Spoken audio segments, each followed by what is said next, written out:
Hello and welcome to Velocity Talks. My name is Christopher Durham and I'm the president of the Velocity Institute. I'm excited to have Juli Lassow back. It's been about a year since she's been here before. But before I do that, I want to remind you we're now on YouTube. So if you're not subscribed, please go down, subscribe. It's completely free and it will give you alerts when we publish new videos, new news, anything like that. If you want to hit the like button, that helps the algorithm as well. So we deeply appreciate that. This is my opportunity to talk to a bunch of cool people in the private brand industry. So I'm always happy to do that. If you're out there and you're thinking, how can I do that? Reach out to me and we'll have a conversation and maybe we can get you on air as well. So Juli, welcome. Thank you for joining us again. Oh, Christopher, thanks for having me back. I'm excited to be here. So tell us a little bit about Juli. Yeah, happy to. For those of you who may not have listened to me a year ago or have since forgotten, I'm a retail consultant. I work in Minneapolis, grew up professionally at Target, and have been in the own brand space pretty much my entire career. So we're on 20 plus years now. What I love to do more than anything is help retailers build and deepen relationships with their suppliers and bring amazing products to the shelf. We work in the sustainability space as well. When I left Target, I was really proud of a lot of the work that I had done, but in the back of my mind, I had an idea that we'd be able to do better in the sustainability space and how to help really think retailers, building those partnerships with suppliers, putting sustainability at the forefront and taking ownership of how you can really improve the environments where products were made, how they were consumed and used and ultimately disposed of. That's a bit of where my work is going today. And you're working with some pretty big retailers you can't name across the country, but business is going well. Business is going well. It's always an exciting time in retail, but really as we're looking at prices and deflation and across part of the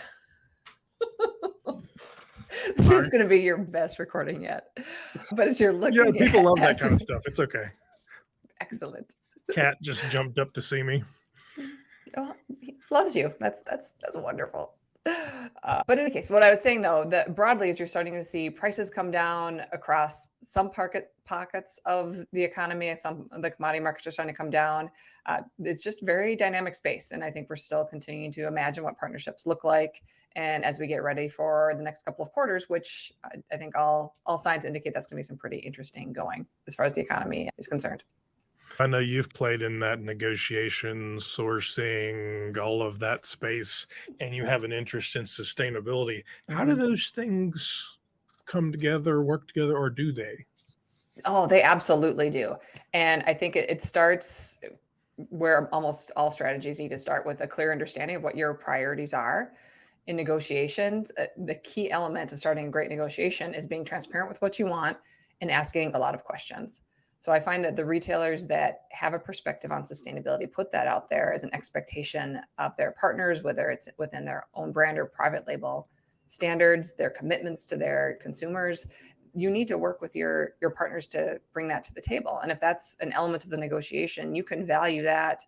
And by that, the sustainability commitment, whether that's a packaging or a product itself, the expectation, you can put value on that as much as you would put on costs or lead time or some shipping requirements. And that's how you drive that type of value. But you do need to be purposeful about it, and you do need to find a way to value it. And that may or may not be dollars and cents. That might be other types of impact, but it's all measurable in my experience. I talked to a retailer the other day who was in a smaller one. So who was very much, we want to be more sustainable, but we're not sure where to start. And it was that exact question. It was, have you included a sustainability question in your procurement process? Yep. Because are you always saying, give me a sustainable option? Every single time you should be saying that. Every single, just put it in the process, question number 7 or whatever number it is. And they were like, no, but we may not take it. And that's okay if you don't take it. But if they don't give you the option, how do you know? How do you know?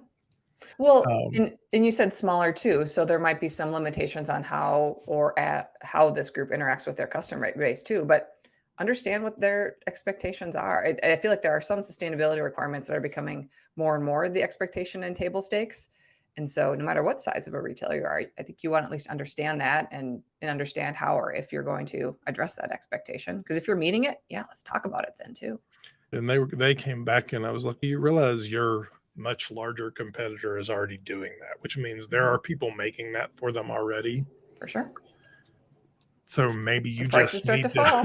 Yep. slide Yeah. in behind, and there's no copyrights, trademarks on this kind of stuff. So it's all good. That's awesome, I think. So Julie's one of the smartest people I know. So she is going to join us in Austin for our sustainability summit that's coming up in a little less than 2 weeks, September 26th and 27th. Can't wait. So tell us about what you're going to be doing at the summit, Julie. I have been invited to and was excited to say yes to the opportunity to get on stage with a handful of also incredibly intelligent people. And I do thank you for the compliment. And you found some really great group for us to have some conversations around sustainability. One group will be focused mostly on the innovation space and how do you really think about bringing innovation to life in sustainability. And importantly, as we've thought through the questions, what are some of those roadblocks? What are some of the things you're tripping over? This is not meant to be a Mary Sunshine, Pollyanna type conversation. It's about really getting into the weeds and talking about how you get some of those roadblocks out of the way. Tell us a little bit about each one of those panels and then who's going to be on the panel. Happy to. So the first panel is all around design in the sustainability space. So we talk a fair amount about packaging. The group we have coming to the stage are packaging experts. You do a really great job of balancing who we are having the conversation with. So we have representatives from the Meyer team, from their packaging team.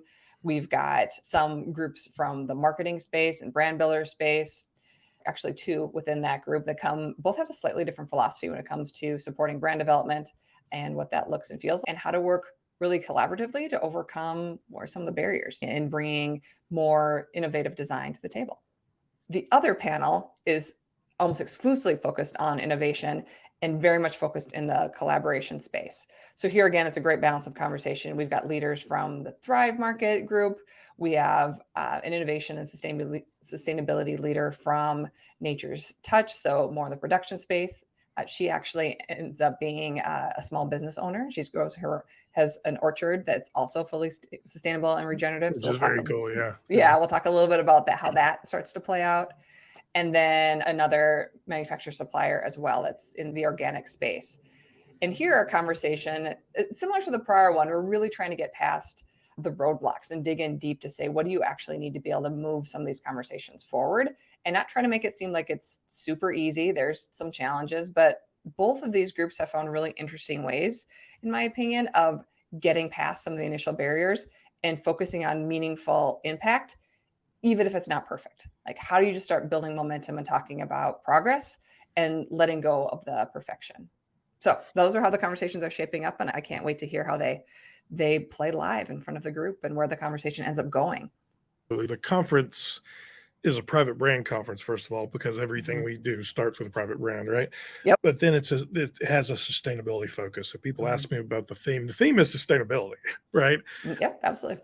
But the sub pieces of that are product, packaging, and message. Typically, those first two are the easiest levers for most retailers to pull, right? I can do in product, I can do fair trade, organic. I can make sure I'm not killing the rainforest. I can have a whole list of chemicals that we can't be used.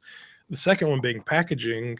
Virtually every major retailer has published a report right now that says we're going to eliminate non-recycled plastics. We're going to do make packages smaller, whatever their goals are with 2025, 2030, 2050 goals. So product and packaging, those are the levers those folks from retail can pull. And then the manufacturers and the supporting people can help them, and it will require that help, right? They can't do it by themselves. It's all about partnership. So these two panels are that conversation come to life. As you look at where you're going in your business and the private brand industry and sustainability, what do you think the next few years look like? I think the next few years, I'll back up and just say the next couple of quarters, I think, are all around reframing this message around communicating progress, not perfection. It feels like over the last few months, people have just been like gritting in and just and pulling back their messaging. It actually feels like it's quieter, even though I know a lot of work is happening. People just aren't talking about it. So I think the next couple of quarters is an important shift to becoming more vocal, excuse me, about where the conversations are going, what the challenges are, finding different ways to cooperate. And then if that plays out like I hope it does, then over the next couple of years, I think you start to see a rapid acceleration, because you continue to see the dire warnings of we've got 18 months to really change the track, or Yeah. we've got some pretty sizable and irreversible climate damage coming our way. So I hear that urgency messaging that's starting to rise. And now I really want retail and private label brands to come to the table, be able to say, this is what we're doing and these are the results we're seeing, or this is being transparent and this is what our gaps are. And look what we've been able to unlock because we've been able to be more transparent. And then the impact is just magnified and moves much more quickly. And most retailers, you're running 20, 30% penetration. Just the sheer scale of even small decisions have big impact. And I know that we're private label focused in our conversations here, and I support that 100%. I think as you also start to see some strategic shifts with CPGs, there is some nice ways that private brands can start to dovetail under and be Mhm. able to take advantage, whether it's the supply and demand nod that we made earlier or not. There are some ways that there can be some benefits too. So I think both of those brand archetypes working together can also I push really them harder than accelerate the that and tell them impact. they should be leading CPGs, not following. Yeah, I don't disagree, but from a scale and scope perspective, from a Yeah. volume perspective, yeah, if there's a place where you can get some, you certainly would take it, but that gives you then the space to be leaders in other dimensions too. Basically, you're looking at, because Walmart came out and basically was saying we're going to land on the moon in 10 years. And they didn't say that, but the sustainability Essentially, the equivalent, version of it, yeah. the sustainability equivalent, which is a huge step. Meanwhile, a lot of other retailers are saying, I just want to tell you about this step I'm taking. Mhm. And I applaud both ends, right?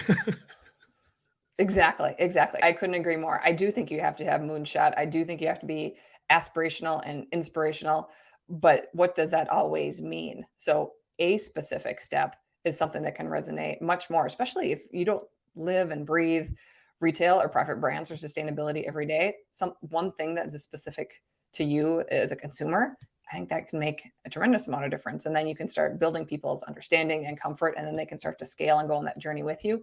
And importantly, give you credit for what you're doing. Walmart can have the big picture, but how do you tell people that you're making progress on that? And the reality is they're taking steps. I got a press Of release course. just before we came on that was Walmart saying we just launched compostable, Mhm. disposable cutlery. Yeah, Now, I didn't read perfect. it, so I don't know what it's about. I'm sure it's fantastic. I'll read it when we're done. But it's Mhm. 1 or 2 SKUs probably, or maybe 5 SKUs. It's not a huge program. Now everything at Walmart is ends up being Everything's a lot, bigger at Walmart. Everything's bigger. It's like the Texas of retail. Everything's bigger at but Walmart. anybody can launch 5 SKUs regardless of how many Mhm. stores you have. We always end up with the same 5 questions. We'll see how you answer them now compared to a year ago. Mhm. I So, didn't even go question back and look, so we'll see how I did. yeah, so question number 1, what's your favorite word? My favorite word is impact, and I probably used it 6 times already in the last 12 minutes. I love impact. For me, it's whether it's the work I do in my personal life with my family and the community or the work I do professionally. I want that work to have impact and make some progress in the goals we're trying to achieve, either my personal values or the goals that I'm supporting in client work. Question number 2, are you a more artistic or mathematic person? I present as a more mathematic person. I will be the person in the room excited about how you are valuing an agreement, you're putting numbers to it, financial modeling. But I do think that needs to be done in an artistic way. So I think visualization and helping people understand the impact of mathematics is a critical link. So I lead with math. So if you could share a meal with anyone past or present, living or dead, who would it be and why? Oh, I think I'd go with Janet Yellen. I think her career has just been amazing. And I think in the last year and a half, we've just seen an amazing amount of leadership from her. When you think about the impact of where the US economy is going, I think she would be amazing. And what she's been able to influence in a way that when you think about the balance of genders, when you think about policy leaders in the economic space, she really stands out. And that's something that I appreciate and would love to know more of her perspective, not only on policy, but on being a leader in sort of a gendered space. She has a huge job. Every time she talks, the stock market goes up or Mhm. down, the economy goes up or down. Question number 4, what profession other than your own would you have liked to have attempted?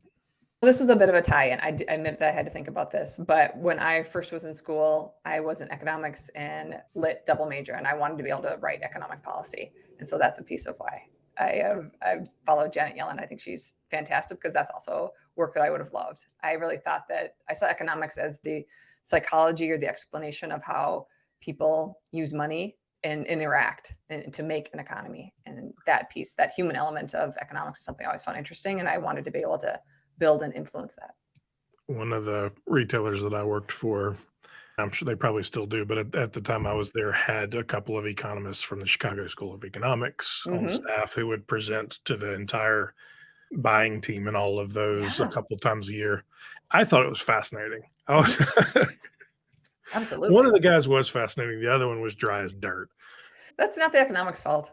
That's not the numbers fault. But the one who was fascinating could take the economic theory and all of that and translate it to the customer Hmm. and why he or Yeah. she was making decisions that were impacted by the economy Hmm. and how that impacted what we bought and sold and merchandised and the whole nine, which was Exactly. fascinating. Yep. Yeah. So I guess I get to do part of that in my job today, but I would have loved to have gone all in. Sounds cool to me. Let's see here. Number 5, if you could speak to yourself when you began your career, what advice would you give yourself? Don't compare your chapter 1 to someone else's chapter 6 or 7. I think whether it was at career at Target or when I was launching my consultancy, there's so much I wanted to be able to do that when I looked to people that were further along or had a collection of achievements or capabilities or skill sets, I could just never do that. And what I have found navigating both the Target side of my career and then JHL is that it's a lot more about mindset. It's I might not be able to do that today, but if that's in service of doing the work that I want to do or serving the clients that I want to serve, I can learn to do my version of that. And Absolutely. yeah, it's the idea of mindset, I think, is much more prevalent now than when I started my career or even coming up through school. You were this type of person or you did this type of a thing. And that may be true, but you've got strengths. And if you want to build new ones and new capabilities and skills, if it's in service to something important and impactful, there's no reason why you can't do that. I get those questions all the time. They're like, "How do you know how to do that?" Or "How did you?" I didn't. I I had didn't. no idea. They I said, read a book. "Well, I looked it what up. did you do?" I said, "I watched the YouTube video. I read a book." I said, "But you Exactly. know what? When I'm done, I know how to do it." Mhm. So Yeah. Or some of those things that you aspire to do. You know what? That's just not going to be a priority for me. I'm going to find a different way to get that done that isn't me doing it. And I think I that's sometimes okay the too. answer is pay someone else. Oh, Absolutely. absolutely. I think that might be the number one entrepreneurial secret. That you You know, can delegate what you shouldn't be doing. What's the most important thing for you to be doing? And or the no, list of things you should absolutely. do. Great. Focus on those. Those are going to be more fun anyway. And learn how to No, do them. no question about that. Very good. So, if you do not already have your tickets to the upcoming Velocity Institute Sustainability Summit, September 26th through the 27th in Austin, Texas, go buy them right now. Yeah. VelocityInstitute.org. $9.95 for a standard ticket. Retailer tickets are absolutely free. So, if you're a retailer, go sign up. Please join us in Austin. You'll get Yeah. to meet Julie and see her fabulous panels. This is Yeah, it'll a be fun. true forum summit Mm. conference. So this is a conversation. Yes. When I moderate these, I get to have people get upset with me because they're like, "You didn't stay absolutely on the timeline and the agenda." And I said, You know what? Because there was a conversation that I wanted to Mhm. facilitate.